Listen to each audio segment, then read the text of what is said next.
Johnny ചേട്ടനോട് ഞാൻ ചോദിക്കാം, അദ്ദേഹം ഒരു സംവിധായകൻ കൂടെയാണ്.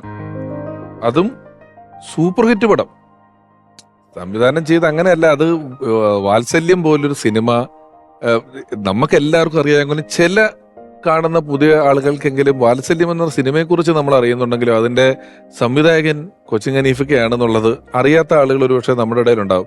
സംവിധായകനായ ഹനീഫക്ക എപ്പോഴെങ്കിലും സംസാരിക്കുമോ? നിങ്ങളൊരു സിനിമ ചെയ്യുന്ന സമയത്ത് അതിന്റെ ഒരു ഷോട്ടിനെ കുറിച്ചോ ഒരു ആംഗിളിനെ കുറിച്ചോ ഒക്കെ സംവിധായകനായിട്ട് സംസാരിച്ചിട്ടുണ്ടോ എപ്പോഴെങ്കിലും? എനിക്ക് തോന്നുന്നു ഒരിക്കൽ പോലും പുള്ളി ഇല്ല, ഒരിക്കൽ പോലും ഇടപെടില്ലായിരുന്നു. ഈ തമാശക്കുള്ള എന്തെങ്കിലും സജഷൻസ് ചിലപ്പോൾ ഒറ്റ ഷൂട്ടിൽ പോയാൽ നല്ലതായിരുന്നു, അങ്ങനെയൊക്കെ ചിലത്. അല്ലാതെ ഒരു കാരണവശാലും അത് ഇടപെടുകയില്ല.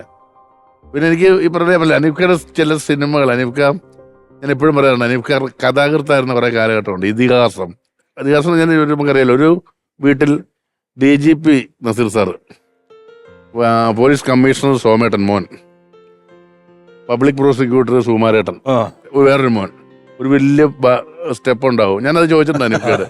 നസീർ സാർ ഇങ്ങനെ വരുമ്പോൾ സൈഡിൽ നിന്ന് സുകുമാരൻ സോമൻ 3 മക്കള് താഴെ വെയിറ്റ് ചെയ്യുന്നുണ്ട്. ശ്രീവിദ്യാമ്മ, ജലചേച്ചി, കിൽക്കാൻ പറ്റിയായിട്ടൊരു പെങ്ങള്. അങ്ങനത്തെ ഞാൻ ചോദിച്ചിട്ടുണ്ട്. ഈ വീട്ടിലെ ഈ പെങ്ങളെ തന്നെ ജോസ് പ്രകാശ് സാറ് ബലാത്സംഗം ചെയ്യുമെന്നുള്ളതാണ്. അത് കമ്മീഷണർ എല്ലാവരും ഞാൻ കൊണ്ട് ലോകത്തെ ഏറ്റവും വലിയ വില്ലൻ അദ്ദേഹമായിരിക്കും.